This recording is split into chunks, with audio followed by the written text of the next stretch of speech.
આ તો અજીબ દાસ્તા છે, અજીબ દાસ્તા. દરદ મને થયું છે, દવા તમે ખાઓ અને મને મટી જાય ખરું? જુનાગઢનો આખો જે કિસ્સો હતો જેમાં ફરિયાદી તો સોમનાથ પ્રભાસ પાટણ વાળા બજરંગદાસ બાપુ છે. કીર્તિ પટેલ તો આરોપી છે, પક્ષકાર નથી.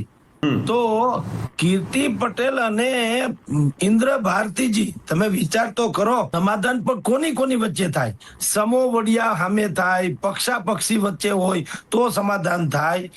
આ અત્યારે જે તમે જેની ચર્ચા કરી રહ્યા છો માં કીર્તિ પટેલ તો આરોપીમાં હતા. બજરંગદાસ બાપુએ ફરિયાદ કરી કે મૃગી કુંડમાં સ્નાન કર્યું, ઈ પણ ખોટું છે.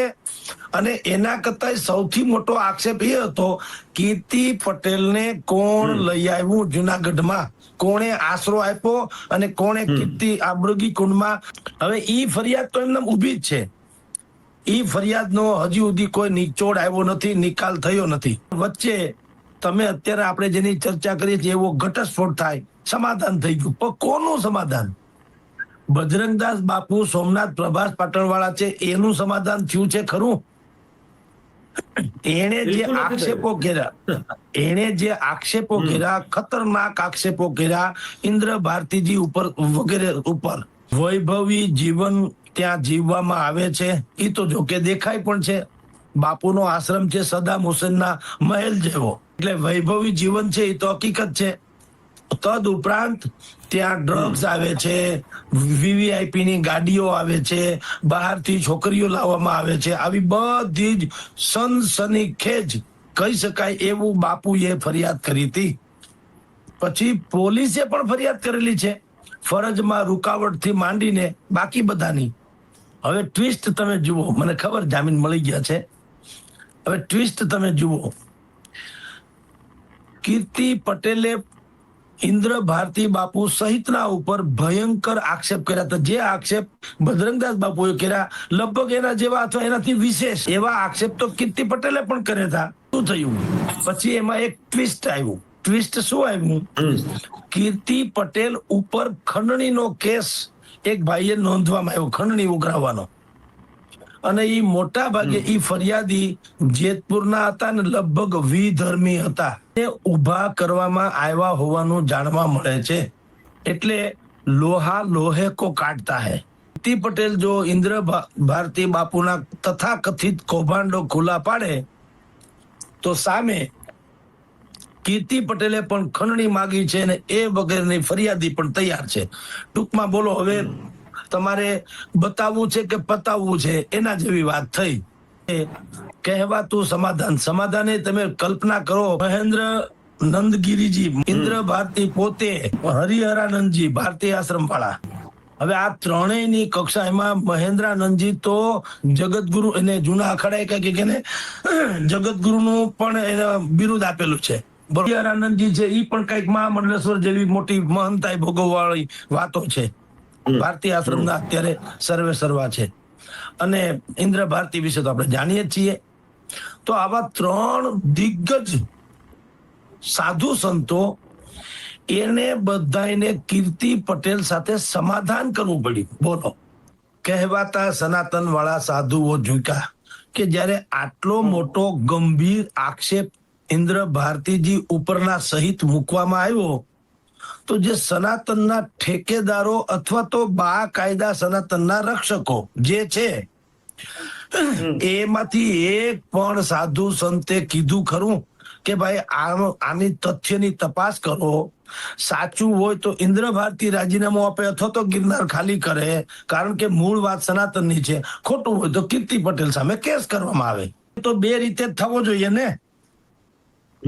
અને ગિરનારની આસપાસમાં જેટલા આસ્થા સ્થાનકો છે, સતાધાર, ચલાળા, તમે જુઓ પાળિયાદ, આ બધા જે છે પરબ, એના સંતો મહંતો જે કેવળ શ્રદ્ધાના સ્થાનકો ઉપર બિરાજમાન છે. લાખો લોકો ત્યાં પોતાની શ્રદ્ધા અર્પણ કરે છે અને આંધળો વિશ્વાસ કરે છે. આમાંના કોઈ લોકો આ કીર્તિ પટેલે આક્ષેપ કર્યો, અને કીર્તિ પટેલ તો છોડો, એક આપણે વિવાદાસ્પદ વ્યક્તિત્વ છે માની લઈએ, પણ પ્રભાસ પાટણના જે બજરંગદાસજી બાપુએ આક્ષેપ કર્યા છે એ બાપુ કઈ કમ નથી. કે ભારતીય આશ્રમના જે તે સમયે એ સીધા વારસદાર હતા અથવા તો ઉત્તરાધિકારી હતા, એનો મેળ ન પડ્યો, અમુક સાઠગાંઠ થી ન પાડવામાં આવ્યો, એટલે એ અત્યારે પ્રભાસ પાટણમાં આશ્રમ જમાવીને બેઠા છે.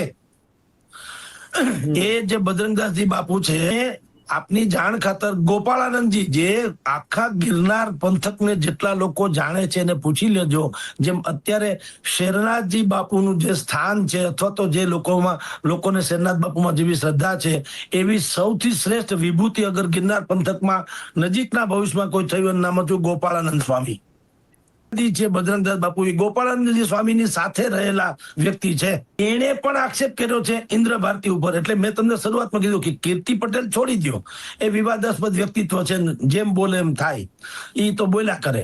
પણ બાપુ જયારે આવી અને એને તો બાકાયદા ફરિયાદ કરી છે. હવે કીર્તિ પટેલ નું સમાધાન થાય તો બજરંગદાસજી બાપુએ ફરિયાદ કરી, એનું શું સમજણ પડે એવી વાત કરું. આખો ગિરનાર ડુંગરો જે છે ને, એ તથાકથિત સાધુઓથી, એની ગંદકીથી ખદબદે છે. ખોટા ચેલા ચેલીઓ બનાવવામાં આવે છે, જેનું કોઈ ઠામ ઠેકાણું હોતું નથી. સાધુ સંત થવાની જે પરંપરા છે, જે એની વ્યવસ્થા છે, એના નીતિ નિયમો છે, નૈતિક નિયમો છે, એનું કોઈ પાલન કરવામાં આવતું નથી. જેને એમ કહે ને, મૃગી કુંડમાં અમુક નાગા સાધુઓ નાવા જાય ને બાકીના બધા અડધા જ બહાર નીકળે, બાકી બધા હોયા જાય. એની પાછળનું એક કડવું સત્ય, આંશિક પૂર્ણપણે નહીં પણ આંશિક કડવું સત્ય શું છે? કેટલાય એવા સાધુઓ છે ગિરનારમાં જે મૃગી કુંડમાં નાગા બાવા તરીકે આવે છે, બાજુમાં જ નીકળી ત્યાંથી અને કપડા પહેરીને પાછા વયા જાય, એટલે ખબર ન પડે કે નાગા બાવા હતા. ત્યાં કપડાની પાછી જો વ્યવસ્થા રાખવામાં આવી હોય. આ સૌરાષ્ટ્ર ગુજરાતની જનતા સાથેની સૌથી મોટી અને ગિરનારથી પણ ઊંચી એવી છેતરપિંડી છે. એની શ્રદ્ધા સાથે કાયદેસરનો ખિલવાડ છે. નાગા બાબા જે બધા જ ખરાબ નથી હોતા, જેટલા છે સારા, એ લોકો પેલા એનું શાહી સ્નાન કહેવામાં આવે, એ લોકો શાહી સ્નાન કરે. પછી બાકીના બધા સાધુ સંતો, બીજા કેટેગરી નંબર 2, એ લોકો સ્નાન કરે. અને ત્રીજા સદગ્રહસ્થો, એમાં સામાન્ય રીતે તો કોમન પીપલ આવવા જોઈએ, એને બદલે આ લોકોના જે લાગતા વળગતા હોય, કે ત્યાં સુધી તો કોણ પહોંચી શકે, પોલીસમાં ઓળખાણ હોય, જે સિક્યુરિટી તરીકે ઉભા હોય, સાધુ સંતોએ ભલામણ કરી હોય, એવા મારા તમારા જેવા, ધારો કે આપણી કઈ ઓળખાણ હોય ને આપણે કહીએ બાપુ અમારે ના આવું, તો કે તમે આવતા રહ્યો. બાકી જનતા તો બિચારી અમસ્તી પણ હાવ છેવાડે જ રહે છે. એટલે જનતા, જેને પવિત્ર જનતા કહેવામાં આવે છે, જેની શ્રદ્ધાના જોરે આ બધાના અખાડા કે માંડીને બધાના આશ્રમો ધમધમે છે, એ જનતાનો બિચારીનો કોઈ દી વારો આવતો નથી. જાણ ખાતર મોટા ભાગના આશ્રમો, તમને કહું, ગિરનારમાં જેટલા ચાલે છે આશ્રમો, જેટલા છે, એમાંના મોટા ભાગના કહું છું, મોટા ભાગના આશ્રમોમાં જબરજસ્ત ગોલમાલ ચાલે છે. બિહાર અને ઉત્તર પ્રદેશના કેટલાક લોકોને અહીંયા લઈ આવવામાં આવ્યા છે અને ટકો મુંડો કરાવીને એને બાપુ બનાવી દેવામાં આવ્યા છે. સાધુ સંતો જે કહેવાય છે, એને પોતાના આશ્રમનો બાકીનો વહીવટ, બાકીનો એટલે એ કાળો ધોળો બધોય, એ વહીવટ માટે 2-4 મુકાદમ જેવા માણસો રાખ્યા હોય છે. મુકાદમ જેવા, ઈ પાછા માથા ભારે હોય એની પાસે. હવે આમાં તો બધું શું છે, આવક તો એમનેમ જ છે, અવકાશી આવક જેવું છે. કોઈ કઈ ચોપડાની નોંધ તો કઈ કરવાનો પ્રશ્ન નથી આવતો. એટલે આવા માથા ભારે લોકો જે તે સાધુ બાવાના નામે અથવા તો એના ઈશારે બધ જમીનો પચાવે, કાળા ધોળા પૈસા ઇધર ઉધર કરે, મોટા મોટા વીઆઈપી લોકો એને સાચવે, એના આશ્રમમાં 5 સ્ટાર હોટલ જેવી વ્યવસ્થા મોટા ભાગના આશ્રમોમાં અમુક લોકોએ બનાવી છે. તમે વિચાર કરો, સાધુ સંતો ગિરનારમાં આશ્રમ બનાવીને મોહ માયા ત્યાગીને બેઠા હોય, એને લગ્નની વાડી જેવી વ્યવસ્થા કરવાની જરૂર શું છે? એસી હોલ રાખવાની જરૂર શું છે?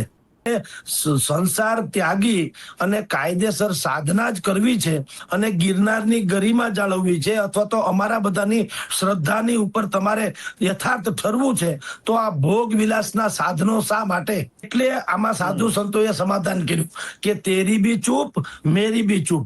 અમારા કૌભાંડ તું બહાર પાડમાં, તારું તો ઠીક છે, ભગવાન દયાથી તને તો કોઈ કઈ કેમ નથી, પણ તેરી બી ચૂપ. એટલે તમે જુઓ, ઈ સાધુ, 3 સાધુ બેઠા છે જેનું તમે નામ લીધું, એમાંના એમાં એક સાધુ એ તો એવું કીધું હા. કે બાપુ આની માથે હાથ મૂકી દે, ધારાસભ્ય બની જાય. બોલો, આમાં હવની પછેડી દબાણી છે એટલે સમાધાન કર્યું છે. જી શું કહું, આ બધા જૂઠા લોકો છે. તમે જો ભાષણ કરશે ત્યારે શું કહેશે કે સંસારી લોકો માટે બાપ જેટલો મહાન છે એટલો અમારા માટે ગુરુ મહાન હોય છે. ગુરુનું અપમાન અમે સહન ન કરીએ. ઇન્દ્ર ભારતી બાપુથી માંડીને બાકી બધા ઉપર કીર્તિ પટેલે કાંઈ કહેવામાં બાકી રાખ્યું નથી. કોઈનું લોહી ઉકળ્યું ખરું? કોઈએ ગુરુની ભેર તાણી ખરી? કોઈએ કીર્તિ પટેલ ઉપર દુનિયાભરના કેસ કરવાની કોશિશ કરી ખરી? નહીં. ઉલટાનું એને ગમે ત્યાંથી લઈ આવ્યા, હાયર કર્યા, ફાયર થવાને બદલે હાયર કર્યા અને એને સમાધાન કર્યું. એનો અર્થ શું છે કે બધાની પોલ ખુલ્લી પડે એમ છે. એટલે તારું પણ ડંકારીએ, મારું પણ ડંકારીએ અને આપણે આગળ કઈ વધવું નથી. આ બહુ કિંમતી છે. જેવી ગાળો એવું એનું વળતર છે. એટલા કૌભાંડ ખોલો એટલા તમે વધુ સમૃદ્ધ બનો તો છે જ. અને આ તો આ અહીંયા જ આવી વ્યવસ્થા છે કે પેલા તમે મને ખરાબ ચિત્રો, પાછા તમે એ શબ્દ પાછા ખેંચી લ્યો એટલે હું પાછો પવિત્ર થઈ જાઉં. બોલો, ઈ એક ગજબ કહેવાય. આક્ષેપો આપોઆપ ધોવાઈ જાય. બોલો, એમ બહુ મોટું ષડયંત્ર છે. આખા ગિરનારમાં તમારી જાણ ખાતર દત્તાત્રેયની ટૂંચથી માંડીને ગિરનારની તળેટી સુધીમાં જેટલા પણ હાલે છે આશ્રમથી માંડીને બધું, એમાં જો ખરેખર તમે ભીતરી તપાસ કરીએ આપણે તો તમારી જાણ ખાતર જે કહેવત છે ને કે ડુંગર દૂરથી રળિયામણા, એ તમે તપાસ કરો તો તમને યથાર્થ લાગે આ બધું દૂરથી જ સારું છે. અંદર જાઓ તો બધું માથાકૂટ છે. દત્તાત્રેયની આવક 2023, 24, 22, 23 પછી લાખોમાં થઈ. સાંભળો, મહિને કયો તો આમ અને વર્ષે કયો તો કરોડોમાં. એટલે ઈ ગાદીને પણ પચાવી પાડવા અથવા ઈ ગાદીનો સર્વે સર્વા થવા મોટા મોટા સાધુઓમાં ધડબડાટી ચાલે છે કે તમે લોકો એટલે કે સૌરાષ્ટ્રભરના લાખો શ્રદ્ધાળુઓ ગિરનારમાં જાય છે અને ભગવા લુગડાને ભાડ્યા નથી ને લાકડીની જેમ પડ્યા નથી. એને હવે સાવધાન થઈ જવાની જરૂર છે. તમે જેને પવિત્ર માનો છો એ માનો છો એટલા પવિત્ર નથી. દરેકના મનમાં નૈરું પાપ છે.